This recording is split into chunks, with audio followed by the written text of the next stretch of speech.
Good morning po, Congressman Garbin. Si Xander po ito at si Morning Angel. po. Good morning, Sander, and good morning, Angel, and sa lahat ng tagapanood at kinig na inyong programa. Magandang umaga po. Opo, pinag-uusapan po namin yung sitwasyon po sa mass media, pero kayo po, ano ho yung nagtulak sa inyo para po ihain po itong panukalang batas na ito, sir? Alam mo, galing akong probinsya, and I observed and noticed that some of the media practitioners are not being accorded those labor standards and safety measures and welfare benefits na kumbaga nai-enjoy ng ibang media workers that are employed by established media outlets. So sabi ko dapat pantay-pantay dahil as we call them information heroes who are sometimes assigned in conflict areas, in sa mga disaster coverage and or crime scene, their lives are being put at risk, and it is just but proper that we have to accord them those labor rights and safety measures upang sila ay maprotektahan at gantimpalaan rin yung kanilang trabaho bilang isang mamamahayag. And ito nga, House Bill 7431 na final namin ni Congressman Chan upang sa gayon ay maisabatas ito at those who are working in the media sector will be accorded the proper benefits and of course the safety measures na kailangan na maprotektahan sila. Opo. Kung sakasakali po na maisabatas po ito, ano po yung mga pangunahing problema ng media workers ang mariresolba ng nasabing batas po? Well, alam mo, basic lang yung hazard pay. Sabi ko nga sa inyo kanina, sometimes they are assigned during conflict reporting. Yung iba naman sa disaster coverage, nilalagay yung kanilang buhay and therefore they need protective equipment or insurance coverage. Some are assigned in crime assignments and other health emergencies.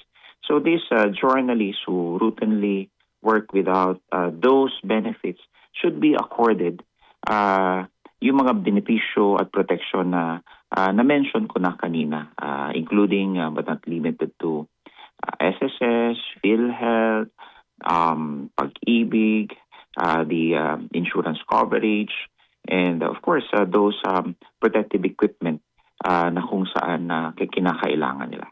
These are very simple but very important because most of the time nakakalimutan tong mga standards na to. And syempre, sa probinsya, in the regional level, marami pa po ang hindi nabibigyan talaga ng prevailing wage standards. So, very basic, kahit wala nga yung batas, they should be paid the minimum wage depending on the region they are working on. So, these are the very simple proposed provisions in the Bill 7431. Opo. Kasama ho ba dun sa inyong panukalang batas yung mga freelancer po or talents?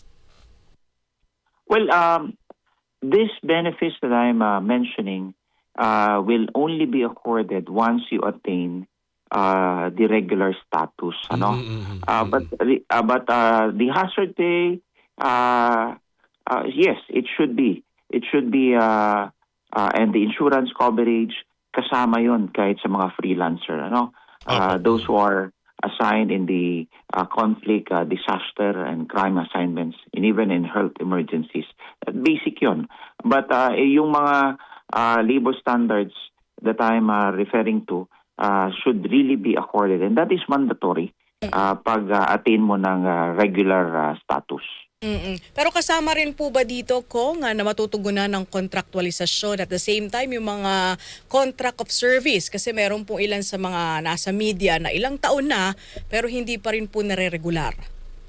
Yun nga ang tinututukan natin, that once you have a continuous service of at least 6 months and your work is directly contributory to the major and operations of that media outlet, then you should be considered as a regular employee that should be accorded, mabigyan ng tamang benepisyo ng pagiging isang regular employment. So we want to curtail and end that contractualization. But it should be differentiated from those correspondents na nagbabato lang ng balita from time to time na wala naman na talagang ties and kumbaga regular reporting sa isang media outlet. Parang yung mga stringer po no, or contributor. Opo. Iba naman yon. So, it should be, that will be threshed out in the discussion of the bill in the committee level upang ma-define natin yung sino yung entitled dito at sino yung hindi. Oo. Sakasakali, ano po ang magiging kaparusahan doon naman po sa mga lalabag? Siyempre, penalty under the Labor Code of the Philippines. And since this will be special, though, we can add not only fines but even criminal liability. So, tingnan natin sa pagribaso ng ating penalty clause dito. This is just about a warning to all the media outlets that they have to take care of their workers and accorded them with the necessary benefits dahil as we call them information heroes and fourth state, it is but proper na hindi lang sa pananalita pati na rin sa gawa yung benepisyo ay dapat mabigyan sila. Pero kamusta po ba ang timeline o timetable po sa pagtalakay nitong panukalang batas? Ano po ang nakikita nyong kumbaga pag-asa para ito'y tuluyang maging ganap na batas bago po matapos ang administrasyon ni Pangulong Marcos? Alam mo, in the 18th Congress, this was approved in the House of Representatives, was transmitted to the Senate. Hindi naman na-actionan sa Senado. But I am hopeful that there are two members of the media or started as media workers. Yan. Now, two senators, the Tulfo brothers, I think who can champion the same. So magkakausapin ko po sila and titingnan natin kung ano yung mga pwedeng mangyari sa Senado. Sa House, I am confident that this will be passed in the plenary. Opo, and with that, Congressman Alfredo Garbin, maraming salamat po sa inyo pong panukala para po sa mga kawani ng mass media. Mabuhay po kayo, Congressman! Salamat, Sandra and Angel. Magandang umaga po. Thank you so much po kay ako Bicol Party List Representative Alfredo Garbin.